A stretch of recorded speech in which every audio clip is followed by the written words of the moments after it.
I played a pivotal role in setting up a company that I think has done a lot of harm to the democratic process.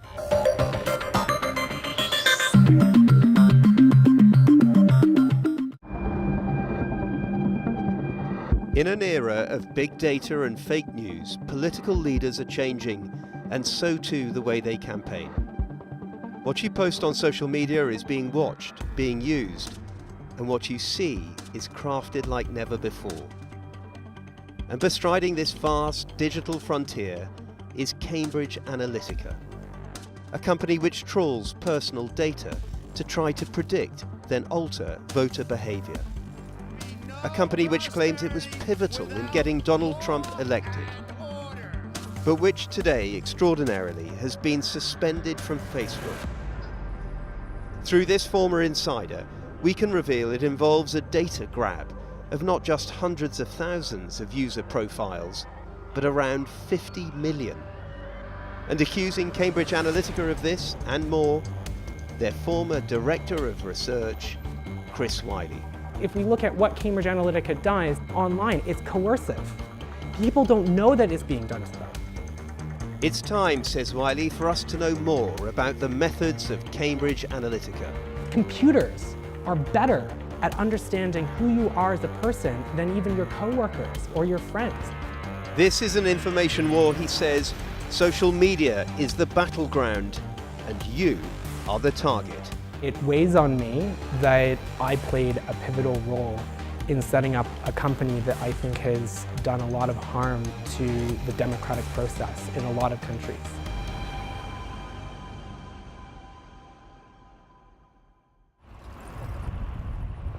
We begin this story in Cambridge. It's 2013, and at the university's Psychometrics Centre, they're delving into the world of Facebook and psychology.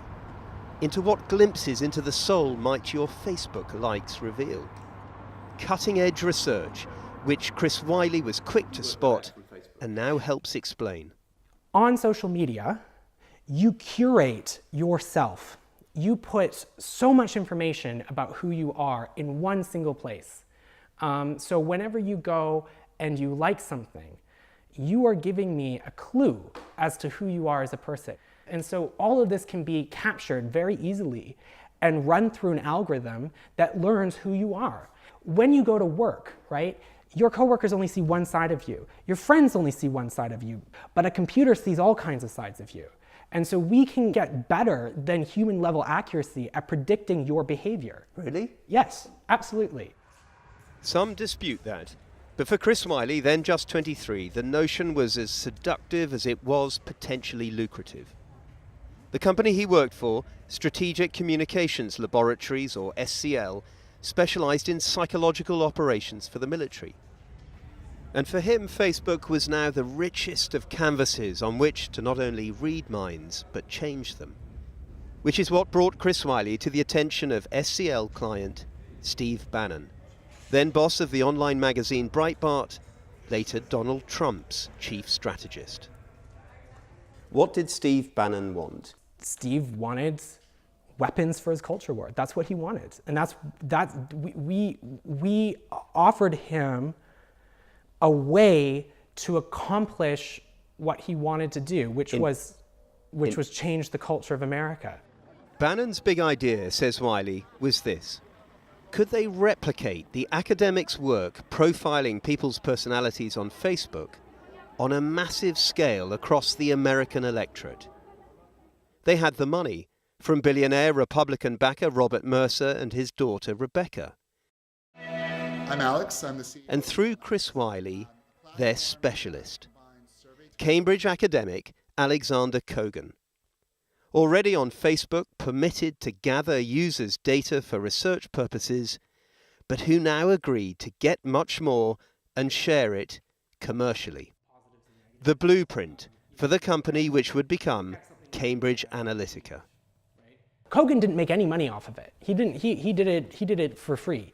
And what he got out of it was the giant data set, and what CA got out of it was also data. Everyone got data, but Cambridge Analytica paid for it directly. If you look here in the underlying source code, And Which I wouldn't normally see. No, you wouldn't normally see. It worked like this. Thousands of Facebook users were paid to download an app to fill out a personality survey with their consent, which in turn let Dr. Kogan capture the user's underlying data and then share it with Cambridge Analytica.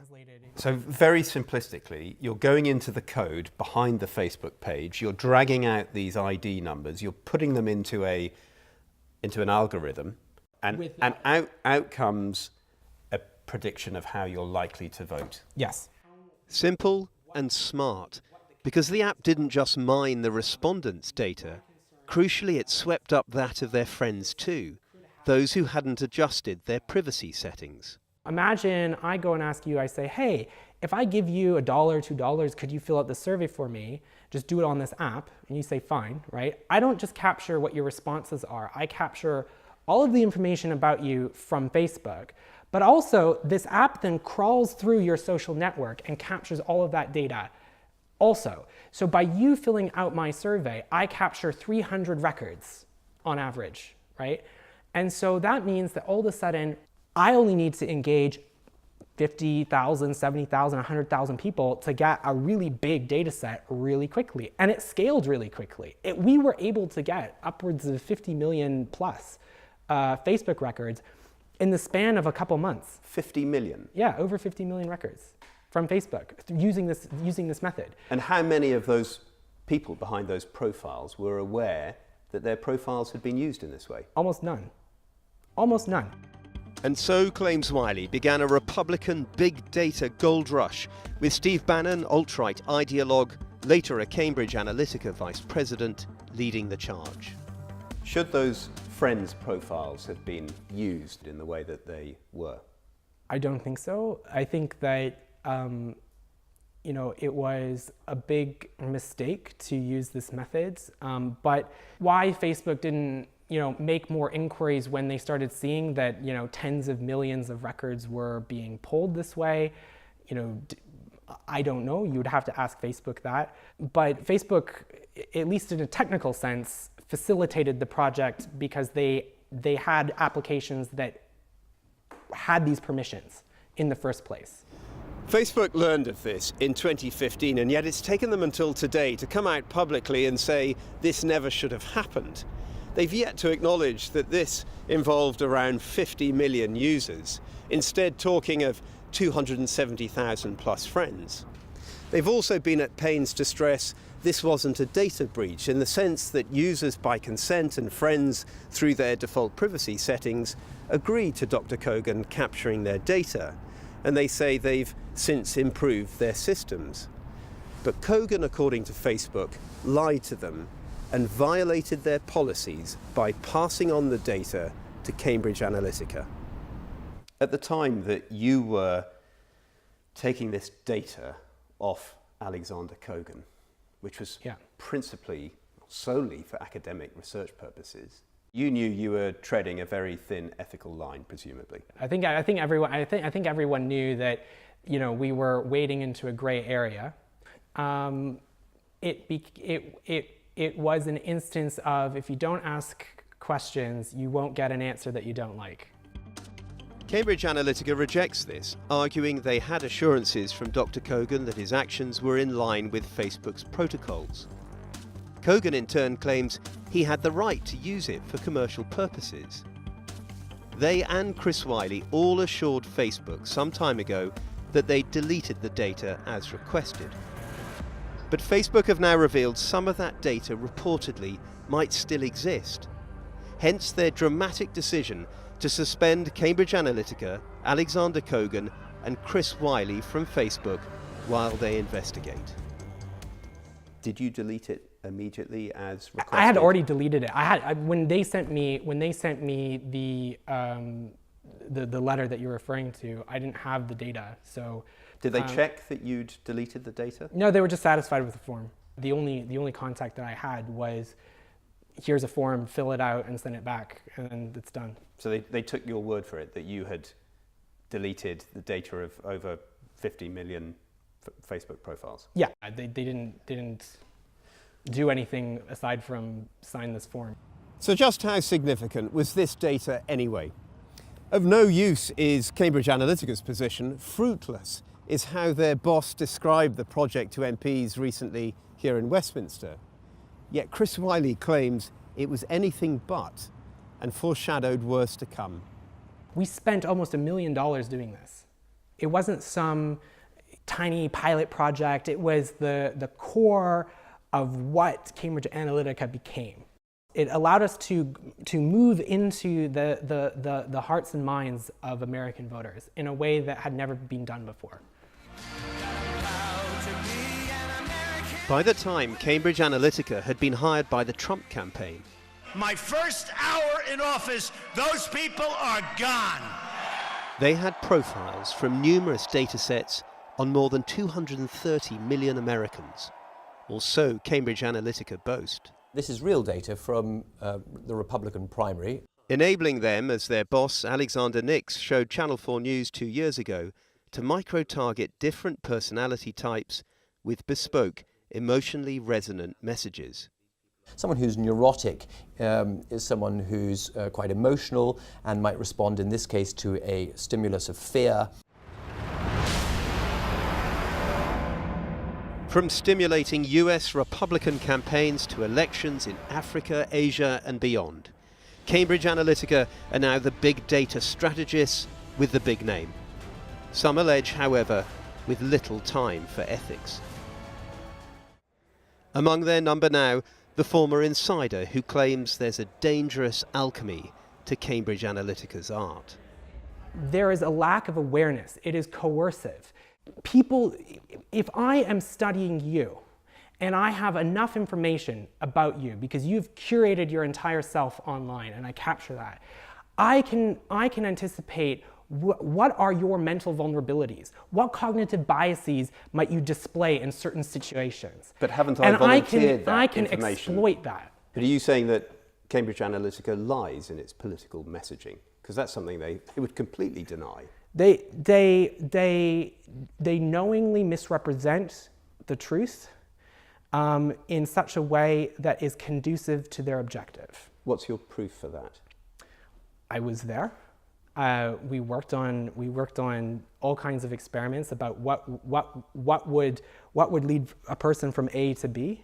But if you're working on behalf of a political client, you're allowed to try and persuade voters. Persuade, not manipulate. About your message. Persuade, not manipulate. There's a difference. But I ask you, what is the evidence for manipulation as opposed to trying to persuade? This gets at the heart of, why is it that you're taking this psychological approach? Why do you need to, study neuroticism in people? What's going to make them fearful?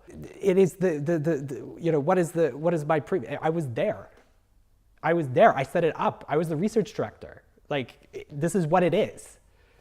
Some people might say it's rank hypocrisy for you to sort of try and claim the moral high ground now, but at the time when you were involved, you were instrumental in all of this. Totally. You yes, allowed it to continue. In fact, you were at the heart of it. I was instrumental. I was at the heart of it. I agree with you. But I was naive. I made a mistake. I made a big mistake. And that's why I'm talking to you. Because the very least that I can do is to own up to that mistake. Why is Wylie speaking out now?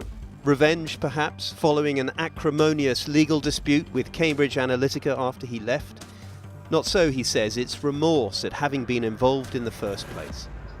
Cambridge Analytica denies Wylie's claims of a coercive, manipulative and untruthful approach, dismissing these as pure fantasy. His legal fight with them, they say, has left him with an axe to grind, driven by malice and intent upon damaging the company. A company which, they stress, uses techniques similar to those other commercial agencies use. But I know that there is bad blood between you and Cambridge Analytica. You had a falling out. There was a legal dispute. Is this really about revenge? No. Because if it was about revenge, I could have done this years ago. They tried to sue me over, their claims that I was somehow trying to steal their clients or to somehow interfere with their contractual relationships with other employees or what have you, you know. And were you? No. I mean, first of all, like, I don't want to work for the alt-right. The notion that I would want to somehow recreate Cambridge Analytica is, for me personally, absurd, because why would I, if I wanted to recreate Cambridge Analytica, I should have just stayed, right? But I didn't, I chose to leave.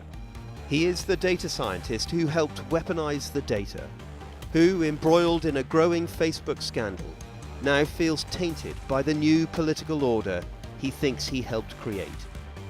But he knows all about the power a carefully directed message can have. He did it for Cambridge Analytica back then, just as he's doing it against them now.